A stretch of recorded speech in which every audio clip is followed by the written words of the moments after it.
Assalamualaikum warahmatullahi wabarakatuh, sahabat MS dimanapun berada. Alhamdulillah ketemu lagi kita di channel ini. Dan sore hari ini sangat spesial. Saya merasa senang karena ada Dr. Jansen ya. Terima kasih sudah mau berbagi ilmu ini nanti dengan saya. Sama-sama. Beliau adalah pakar ataupun ahli di bidang ekologi tropis ya. Dan beliau adalah juga di dosen Fakultas Pertanian Universitas Bengkulu, Universitas Kebanggaan Masyarakat ataupun warga di Provinsi Bengkulu. Nah, sahabat sekalian, saya beruntung karena fenomena dari wangi pandan yang menyebar ke beberapa titik di Bengkulu sangat heboh dan tentu menjadi tanda tanya. Dan ternyata memang ini adalah kantong semar yang kemudian memunculkan wangi pandan. Nah, saya ingin bertanya langsung dengan pakarnya, dengan ahlinya, biar kemudian ada ilmu yang kita dapatkan langsung dari orang yang expert di bidang itu. Terima kasih sekali lagi nih dokter yang sudah bersedia. Sama-sama. Mungkin kita langsung sambil berbincang, lihat ini. Ya. Bagaimana nih melihat fenomena itu ya? Fenomena ini ya, fenomena ini. Mungkin perlu saya jelaskan dulu ya sedikit.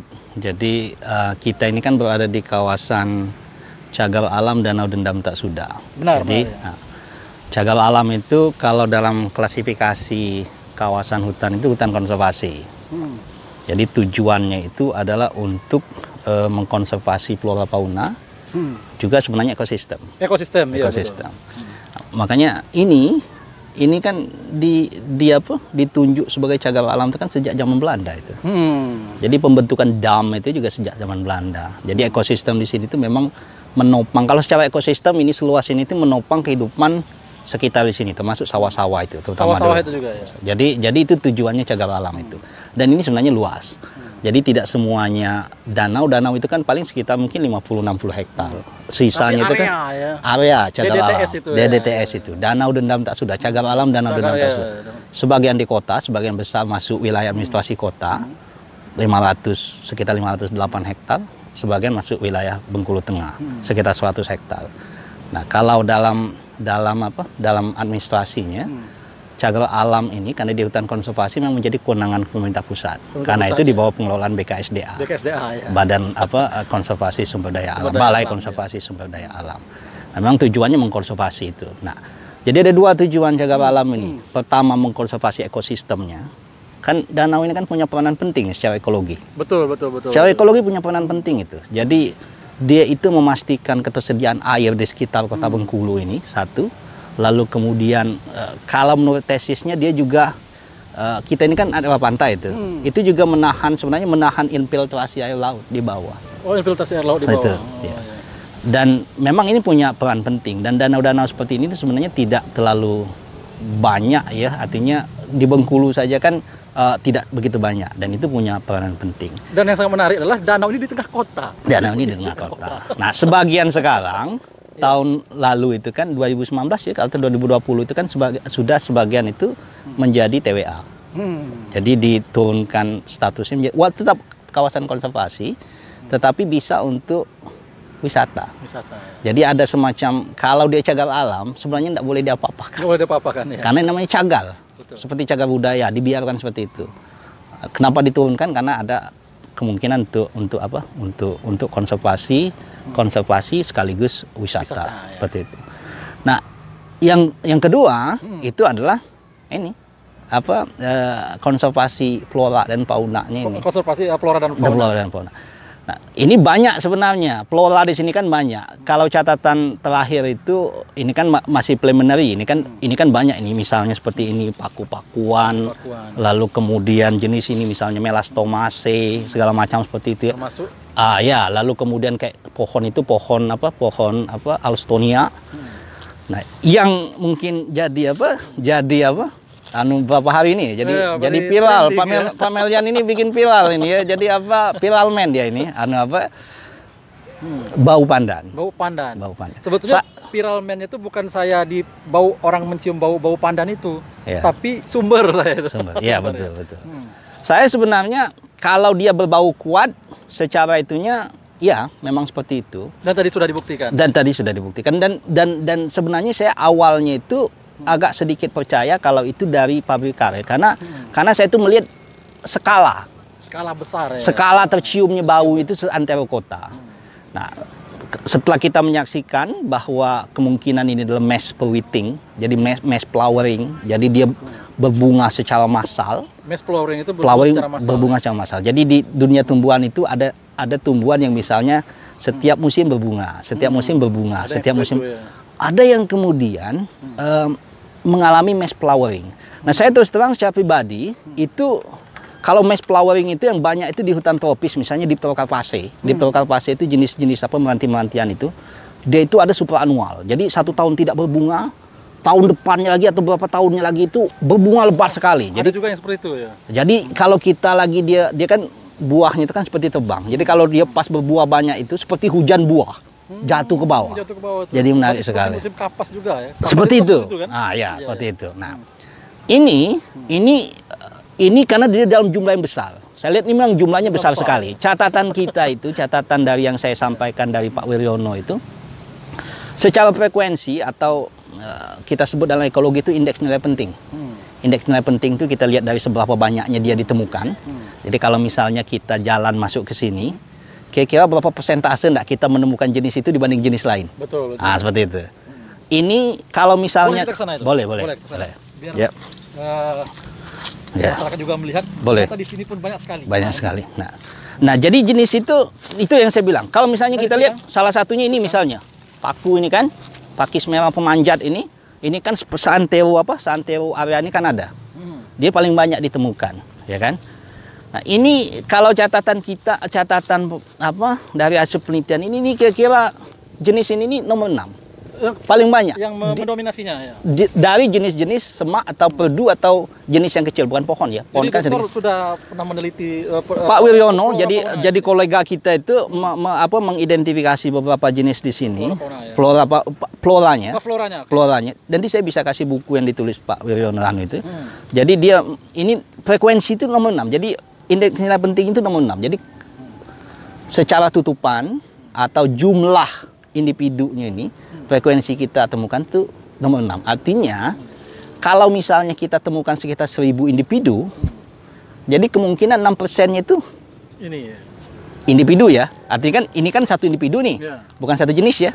Jadi artinya individunya itu banyak. Ya. Nah, kemungkinan ketika dia, kalau menurut saya kalau memang ini banyak sekali nih. Jadi ketika banyak sekali ini sampai merambat-rambat betul. Dia sampai karena dia memang dia istilahnya ini tumbuhan pemanjat. Tumbuhan pemanjat. Pemanjat itu liana. Kalau liana itu agak berkayu sebenarnya. Tapi kita sebut tumbuhan pemanjat. Jadi tumbuhan pemanjat itu biasanya dia butuh itu tuh untuk struktural, pendukung struktur. Pendukung strukturnya dia. Nah, kenapa kemudian menarik yang beberapa hari ini mungkin disampaikan oleh Pak Melian ya, sampaikan oleh Pak Mel ini tercium sekali ini memang. Ini. Nah, sekarang pertanyaannya kan jenis di sini kan banyak. Itu aja ada yang berbunga kuning segala macam. Misalkan seperti itu. Ada yang terkenal di sini misalnya anggrek pensil. Terakhir kita temukan itu di sekitar situ, di sekitar area kalau kita ke ujung lalu kemudian dibalik lewat sedikit tukang jualan di situ. Dari 54 plot yang kita buat itu cuma ketemu 16 pohon kayak gini. Artinya memang sedikit sekali. Pohon yang individu bukan pohon. Individunya itu. Nah, kalau yang ini memang banyak sekali. Jadi pertanyaan juga sebetulnya ini kan terkategori bunganya kantong semar. Kantong semar atau kantung? Kalau Indonesia kan kantong semar. Ya? Nah, yang ini jenis bunganya atau gimana nih? Jadi oke, kita ke kantong semarnya ya. Detailnya. Nah, kantong semar ini, kenapa dia namanya kantong semar?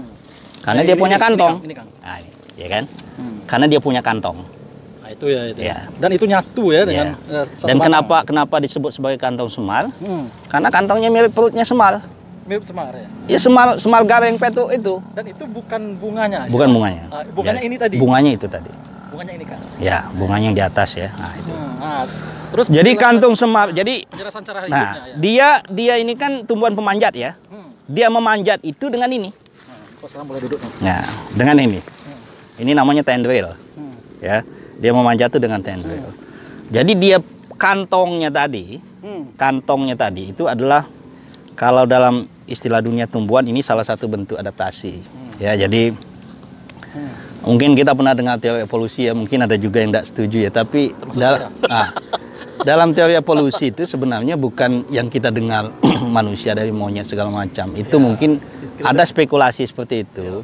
Tetapi yang dalam satu pokok teori evolusi itu ada yang namanya natural selections.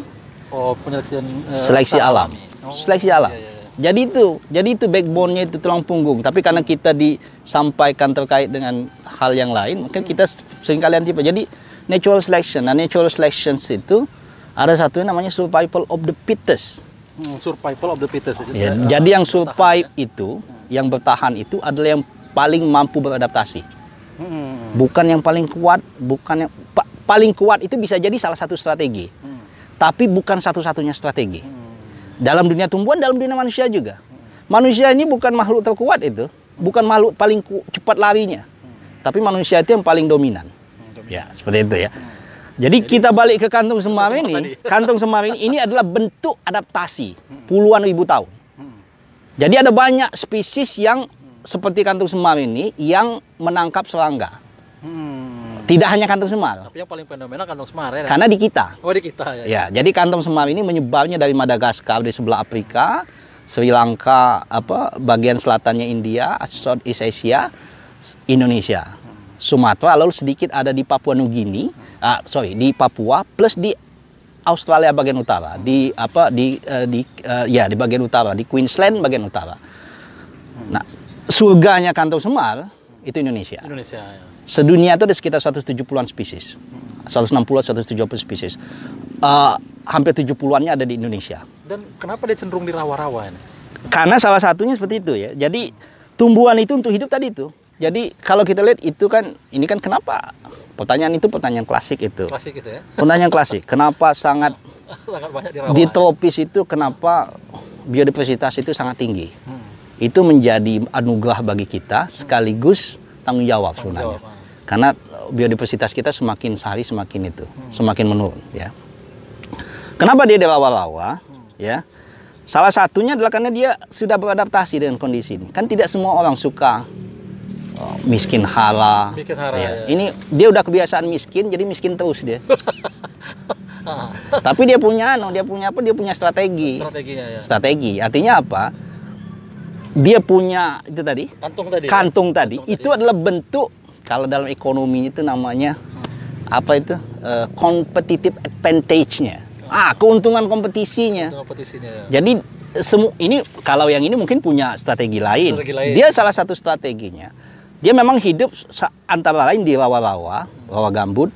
Dan kantung itu salah satu strategi untuk menangkap serangga. Jadi dia hidup di rawa-rawa atau di miskin hara. Miskin haranya itu tumbuhan itu kan butuh makan, ya, terutama karbon, CO2, ya. Tapi ada yang lain, fosfor, nitrogen, segala macam itu ya, kalsium. Jadi bukan kita saja butuh makan itu. CO2 itu di udara banyak. CO2 ya. Terbang, ya kan? Yang lain itu ada yang misalnya nitrogen. Nitrogen itu kan banyak di udara. Betul. Tetapi tidak semua tumbuhan bisa memanfaatkan nitrogen yang bentuknya terbang, nitrogen dalam bentuk gas itu. Ada yang bisa. Yang bisa itu apa misalnya? Yang bisa itu misalnya jenis kacang-kacangan atau petai Cina segala macam itu. Ya. Makanya dia kalau di tempat yang gersang, petai Cina itu cepat sekali tumbuh. Itu yang namanya competitive advantage itu. Nah, kalau dia jadi tumbuhan itu kan berfotosintesis. Fotosintesis itu lewat daun. Fotosintesis itu butuh karbon, dari CO2 butuh air. Air diambil dari bawah, ya kan? Nah, kalau karbon itu kan dia mengambil lewat stomata, lubang ini. Kita manusia itu tidak bisa proses. Kita butuh karbon, tapi milih-milih kita. Ya, betul. Karbon yang sudah dalam bentuk cadangan makanan. Itu pun dipilih lagi. Mau buah, nggak mau makan kayu. Ini nggak mau kita makan tuh, ya kan? Nggak, seperti itu. Walaupun harum, kan seperti itu, ya kan? Seperti itu. Karena tuh. Jadi dia memanfaatkan itu. Nah, dia tinggal di daerah rawa yang nitrogen dan fosfor itu kurang. Seperti itu. Nah, lalu kemudian dia tangkap itu. Dia tangkap ya? Ditangkap dengan kantungnya tadi itu. Kantung ini tadi. Nah, kantung itu adalah perpanjangan daun. Jadi kantung itu di ujung daun. Tadi situ ya. Sini. Itu ya. Nah, jadi dia terkoneksi dengan tendril ini. Oh ya benar ini nih. Nah, jadi terkoneksi dengan tendril dengan apa? Dengan apa? Ya ini tendril ini, jadi sambungan ini. Jadi tendril ini ada dua fungsi nih. Jadi dia bisa kemudian ujungnya jadi apa kantung seperti itu, atau dia untuk memanjat. Memanjat. Jadi terbukti nih. Ya. Ini terbukti nih. Jadi ketika dia memanjat, ini tuh. Kalau tumbuhan memanjat itu, dia tidak perlu tumbuh kencang-kencang. Dia cukup panjat. Jadi energi yang dikeluarkan untuk menumbuhkan struktur itu tidak terlalu banyak.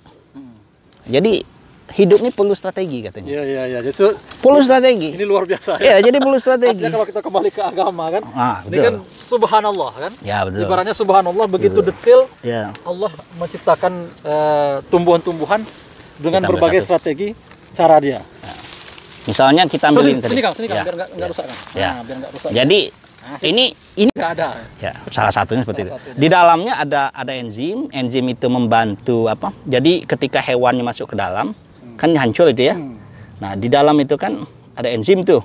Enzim namanya protease. Jadi dia mendekonstruksi proteinnya itu, sehingga protein dari hewan itu bisa diambilnya.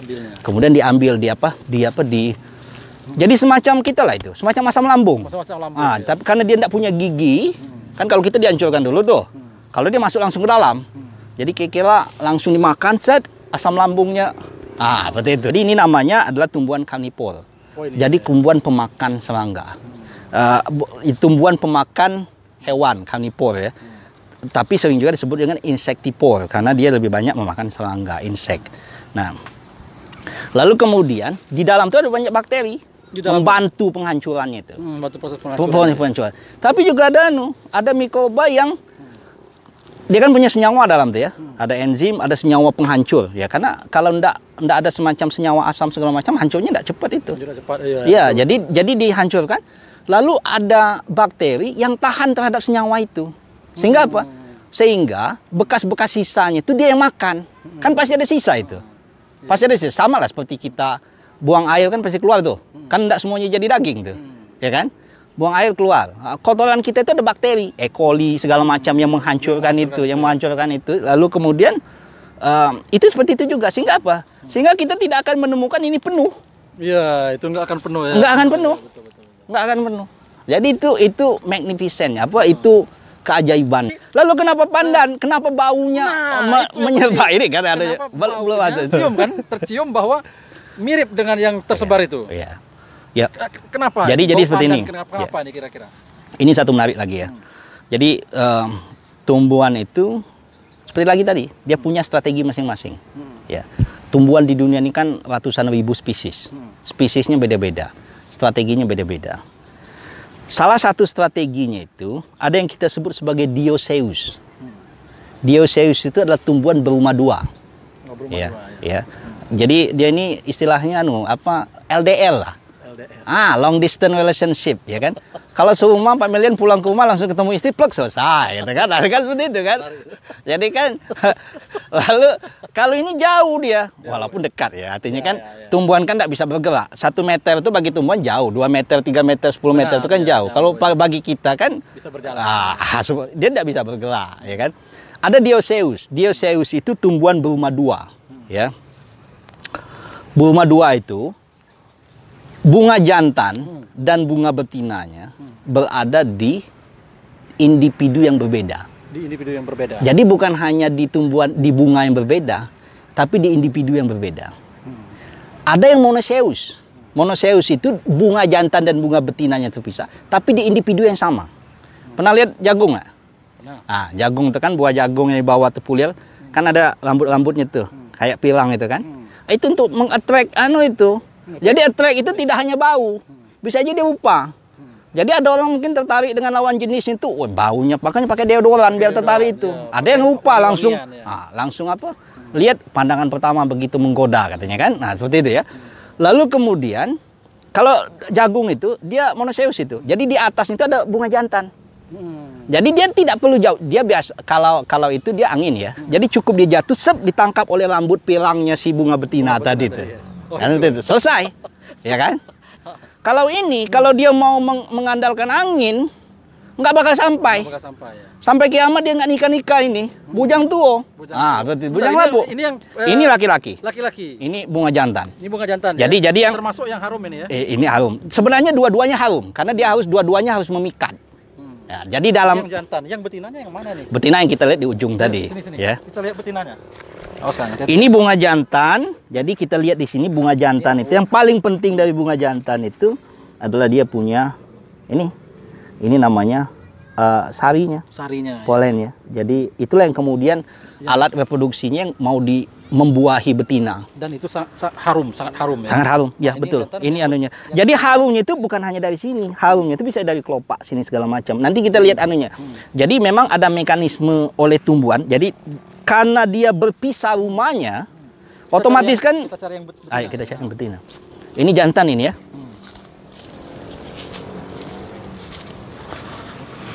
Jadi kalau jantan, dia punya kelamin jantan. Ini yang betina. Oh, ini betina ini. Ini yang betina. Nah, jadi sahabat sekalian, saya cium ini tidak wangi seperti wangi pandan dia. Yang ini tidak terlalu. Yang ini tidak, yang ini kalau didekatkan ada juga. Ini ini sudah jadi ibu-ibu. Sudah jadi ibu ini. Makanya dia tidak perlu pakai parfum lagi. Nah, yang ini yang masih gadis remaja ini. Dia memang jadi ini yang betina. Iya, betina juga. Ini betina. Ini betina. Jadi ada perbedaan tingkat keharuman ya. Kurang. Ya, karena dia tidak perlu lagi mengeluarkan bau harum. Kalau ini harum sekali. Karena dia sudah dibuahi. Oh, ini sudah pembuahan. Sudah dibuahi. Jadi yang jantan tadi sudah datang ke sini sudah jadi seperti ini. Jadi ini nanti ini yang kemudian ini yang kita sebut sebagai buahnya. Cara dia datang tadi. Itu ya. Nah, ini berarti itu ya. Ini belum pembuahan. Ya, jadi ini belum pembuahan. Ini bisa jadi sudah mulai. Nah, sudah mulai. Jadi kalau kita lihat nanti di atas bisa jadi ini sudah ini kayaknya. Sudah sebagian. Ya, jadi ini makanya kita sebut sebagai putih ya, ada kepala putih di dalam ini ada opari ya, ada bakal biji. Ya, jadi kelamin perempuan.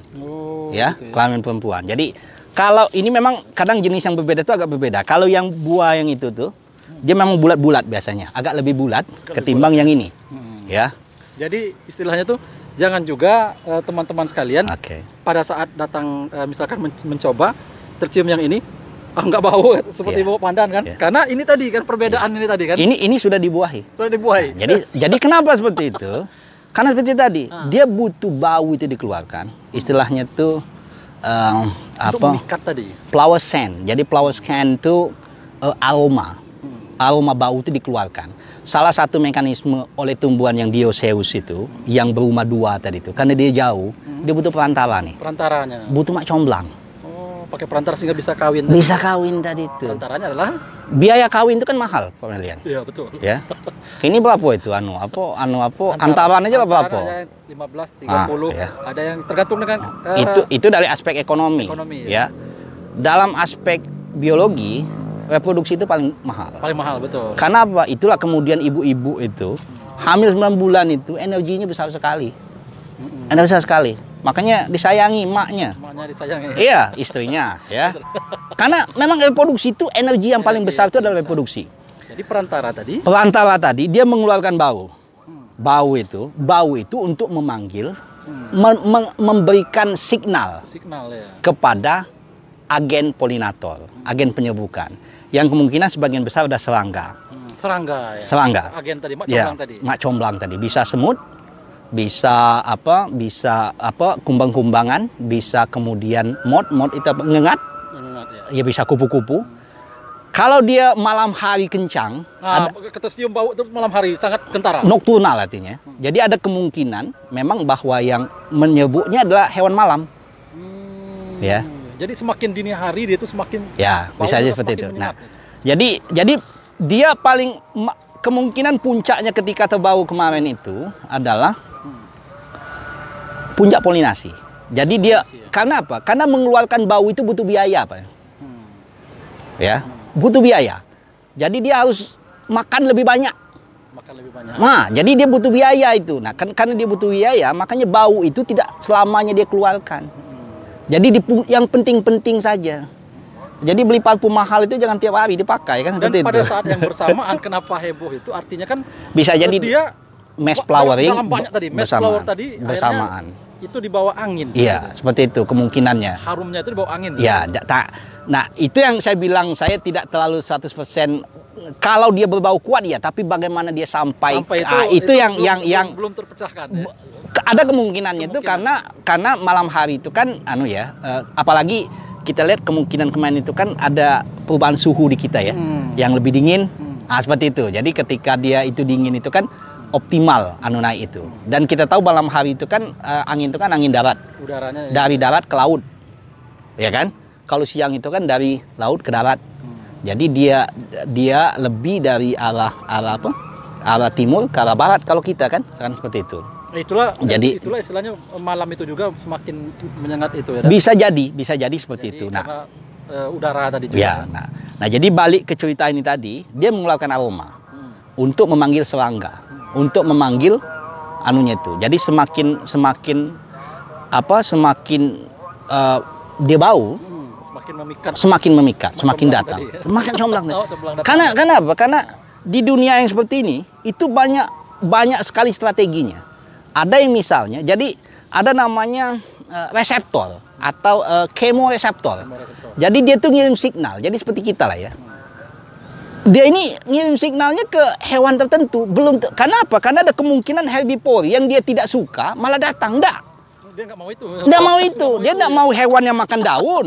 Dia nggak mau ya. Nggak mau. Dia mau hewan itu yang makan. Jadi dia dikasih apa? Dikasihnya, dibayarnya dengan nektarin, dengan manis gula di situ. Silakan hisap. Ya, pembuahan. Kan seperti itu, pembuahan seperti itu. Dia nggak berharap ada hewan lain yang ini kan. Kira-kira dengan mengeluarkan wangi harum itu ada yang spesifik datang. Hewan yang lain datang, waduh kebala ini. Ya, kira-kira. Itu namanya signal. Jadi sama seperti kita tuh Pak Meljan. Jadi ketertarikan kita dengan lawan jenis itu bisa dipengaruhi banyak hal. Jadi seperti ini ya. Jadi kita mengeluarkan bau itu sama seperti kita. Kita berkeringat itu mengeluarkan bau itu. Jadi mengeluarkan bau. Nah, bau orang dengan suku berbeda-beda saja, belahan dunia yang berbeda bisa agak beda-beda. Ya. Kita mungkin tidak tertarik dengan orang dari misalnya dari Eropa, dari Afrika, karena salah satunya bisa jadi seperti itu. Nah, jadi dia menarik seperti itu. Jadi dia keluarkan itu, dan itu mahal sebenarnya. Makanya bagi si perempuan, ketika dia sudah dibuahi, selesai nggak mau lagi dia keluarkan lagi. Betul. Aroma itu disebut sebagai senyawa organik volatil. Jadi volatile organic compound istilahnya tuh. Jadi dia itu senyawa organik di dalam sini. Jadi ada senyawa kimianya ini. Ada senyawa kimianya, senyawa organik tapi volatile. Volatile itu artinya dia bergerak bebas. Nah, jadi seperti melepaskan gas, mengemisi. Seperti itu ya. Nah, seperti itu. Jadi memang itu kenapa kemudian ini juga sangat tergantung dengan kondisi cuaca. Seperti itu. Saya kalau misalnya kita musim dingin di negara 4 musim, seminggu nggak mandi nggak apa-apa tuh. Dan yang menarik, nggak bau. Dan yang menarik itu kenapa ini kan bukan pandan ya, tapi kok bau pandan? Sebenarnya pandan itu kan terminologi kita. Manusia. Ya. Manusia. Jadi kalau mau bau pandan yang betul apa? Ya pandan. Pandan wangi. Nah, pandan wangi itu yang berbau itu malah relatif daunnya. Daunnya ya. Bukan bunganya. Jadi bau ini itu bisa jadi berbeda antara satu. Makanya Amorphophallus baunya busuk. Busuk ya. Dia mengattract yang berbeda. Menarik jenis yang berbeda. Baik. Jadi seperti kalau seandainya gini. Ini artinya kan luar biasa ini bagaimana manfaat atau kemudian pentingnya area Danau Dendam Tak Sudah ini. Apa himbauan Pak Jansen berkaitan dengan area Danau Dendam dan potensi harum. Ini terkait kepada masyarakat juga himbauan agar menjaga area Danau Dendam ini. Ya, jadi kalau kita bilang tentu ini kan kadang terdengar klise ya, tapi inilah kekayaan alam kita, rahmat Allah, ya kan, kekayaan alam Indonesia. Dan itu orang-orang di negara lain itu kadang iri dengan kita. Iri, ya, betul. Ya, jadi Indonesia itu disebut sebagai mega biodiversity. Negara dengan keragaman jenis yang mega, paling besar setelah Brazil dan Kongo. Artinya memang di jalur Katulistiwa itu kita paling besar. Tetapi apa? 50 tahun terakhir kerusakan hutan yang paling besar itu di kita. Di Indonesia. Ya. Jadi inilah kita lihat. Jadi fungsinya ini ada banyak sebenarnya. Jadi kalau kita lihat seperti ini itu ada nilai intrinsik namanya. Jadi kan dengan orang seperti ini sebenarnya kan kita mestinya menghargai keberadaan dia sebagai dia. Kadang-kala kan kita menghargai keberadaan itu kalau ada manfaatnya. Kalau kayu dijual baru kita hargai. Nah, seperti itu ya. Ini nih nilai intrinsik biodiversitas itu di kawasan area danau dan ada cagar alam danau dan tak sudah ini. Tadi jadi sebenarnya kalau menurut saya konservasi di area ini ada dua, konservasi ekosistem dengan konservasi biodiversitas flora dan faunanya nih. Ekosistem bahwa danau ini punya fungsi ekologis yang sangat penting kita sebagai orang Bengkulu, dan sekarang secara ekosistem sudah mulai itu. Air limbah masuk ke danau padahal dia sumber air padi segala macam seperti itu. Sekitar 2 tahun yang lalu mahasiswa saya penelitian tentang tingkat naik turunnya airnya itu musim hujan dan musim kemarau. Nah itu kan kita tahu bahwa sekarang kan tidak stabil lagi. Jadi kalau kita bilang danau itu ada catchment area namanya, ada area tangkapan ya. Jadi kalau dia stabil, danau itu dia jadi sumber air bersih. Dia jadi melindungi ekosistem di sekitarnya juga. Nah, ketika seperti itu, jarak antara musim kemarau dan musim hujan itu sangat tinggi. Jadi bisa kita lihat. Ketika musim kemarau dia turun sehingga padi tidak bisa dialiri. Karena cadangan air reservoir, istilahnya cadangan air di bawah tanah itu udah semakin sedikit, apalagi di bagian atasnya, misalnya tutupan semakin sedikit sehingga air yang masuk ke dalam tanah semakin sedikit, rechargingnya. Jadi perlu recharging, enggak aja baterai handphone aja yang perlu recharging. Danau pun perlu dicas ini. Nah, tapi ngecasnya itu ekosistem itu. Jadi betul-betul harus dipelihara. Betul. Harus dipelihara. Lalu kemudian ketika musim hujan dia berlebih. Harus dibuka itu. Ya. Lari ke air Bengkulu. Air Bengkulu dari atas sudah penuh, ditambah dari sini sudah penuh. Dan floranya ini yang perlu kita anukan. Kita jaga ya. Kita jaga, ada anggrek pensil. Jadi seperti ini misalnya kan kemudian kalau menurut saya kalau misalnya kemudian setiap tahun ini memang banyak sekali nih. Ini terlihat sekali, memang banyak sekali nih. Jadi kita merasakan mungkin jadi orang rindu dengan Bengkulu kan. Rindu, ya. Ada masa tertentu bau pandan. Cuma yang saya agak saya agak merasa apakah nanti musim depan atau tahun depan ini mass flowering ini terjadi lagi. Nah, itu yang perlu dipelajari lebih jauh. Itu perlu dipelajari dan kapan dia ini mekar seperti ini secara massal yang luar biasa ini, itu yang perlu musimnya ini kan, apakah sebulan sekali, apakah kalau sebulan sekali enggak, jadi apakah berapa tahun sekali. Nah, itu yang perlu mungkin diteliti ya. Ini yang itu kenapa orang menjadi heran juga bertanya-tanya, kan selama ini kan tidak terjadi, kan makanya spekulasi itu kan terjadi. Spekulasi itu kalau menurut saya nih Pak Jansen, mungkin dulu itu enggak viral di media sosial, jadi orang tidak sadar, tidak menyadari sebetulnya ada bau kan. Karena banyaknya orang membahas, akhirnya orang mencoba mencium, oh iya juga ya. Nah, mungkin inilah nanti penelitian atau kemudian yang bisa harus dipecahkan juga adalah kapan dia istilahnya berbunga. Jadi jenis ini kan banyak ini. Mirabilis ini adalah salah satu jenis yang bisa tumbuh di dataran rendah sampai dataran tinggi. Nah, perbedaannya yang di dataran rendah, dataran tinggi itu biasanya kan dia lebih, ekosistemnya kan lebih tidak sepanas dataran rendah. Jadi biasanya itu dia tuh berbunga sepanjang tahun. Sama lah seperti anggrek hutan tropis itu kan banyak yang berbunga, kadang berbunga. Tapi ketika dia bawa ke sini enggak. Nah, kalau yang ini memang spesies dataran rendah, yang ketika dia tumbuh di dataran rendah, dia musiman, seasonal. Nah, jadi tapi seberapa banyak yang berbunga, nah itu yang perlu ditentukan. Karena apa? Karena tadi tuh ketika baunya itu muncul sampai luas, itu artinya jumlah yang berbunga itu memang besar sekali, kan seperti itu. Itu yang salah satu yang saya sendiri pun masih agak berpikir kalau memang kemudian misalnya pabrik karet memang itu kemungkinan itu karena dia terus mengeluarkan asap, bau segala macam seperti itu. Tapi kalau mereka mengatakan tidak, jadi seperti itulah. Tidak, udah terkonfirmasi ya, tidak. Seperti itu. Dan artinya maksud saya memang jumlah yang besar inilah yang mempengaruhi itu naik. Dan bersamaan. Sebagai tambahan sedikit saja. Jadi maksud saya kan ini Nepenthes yang seperti ini. Nepenthes ini kan banyak nih. Banyak jenisnya ya. Banyak jenisnya dan tersebar di banyak tempat. tetapi Nepenthes yang bisa diakses oleh orang. Ya. Lalu kemudian berdekatan dengan area danau, mungkin kita yang punya. Artinya kan, artinya di danau ada Nepenthes. Kita mungkin orang bisa lihat Nepenthes di mana-mana, kan seperti itu. Tapi ketika kita menjual, dalam tanda bukan menjual ya, dalam tanda petik mempromosikannya, area danau Anda bisa lihat Nepenthes ini. Jadi nanti misalnya ada paket, ada buku misalnya Flora of Danau Dendam, ya, Flora di Danau Dendam, orang sambil keliling. Jadi ini pun bisa dijadikan track. Sambil diberikan pemahaman agar mereka tahu. Ya.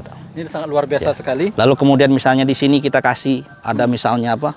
Penjelasan tentang Nepenthes segala macam. Jadi setiap orang mau lewat itu. Oh ya, penjelasan seperti yang di ini di Danau Dendam itu ada penjelasan tentang ini. Tapi itu kan itu. Kalau di tempat-tempat wisata itu lebih cantik lagi. Pakai apa? Pakai fiber segala macam, dijelaskan, ada foto Nepenthes yang dijelaskan Nepenthes ini segala macam, dan kita masyarakat harus ikut menjaga. Baik. Tidak selesai dengan pemerintah saja. Baik. Harus ikut itu. Sangat menarik sekali obrolan saya di sore hari. Mudah-mudahan ini bermanfaat bagi pemerintah, bagi masyarakat, dan bagi seluruh stakeholder yang kemudian ada di Provinsi Bengkulu, agar juga menangkap bagaimana kemudian fenomena ini menjadi sebuah keuntungan tersendiri bagi Provinsi Bengkulu. Terutama mari kita jaga bersama area Danau Dendam Tak Sudah ini, yang merupakan salah satu objek yang sangat penting dan sangat vital yang ada di Kota Bengkulu ataupun di Bengkulu. Sekali lagi terima kasih. Sama-sama Pak Marian, sama-sama. Terima kasih atas waktunya. Sampai jumpa di video-video berikutnya. Assalamualaikum warahmatullahi wabarakatuh. Sampai jumpa lagi. Waalaikumsalam warahmatullahi wabarakatuh.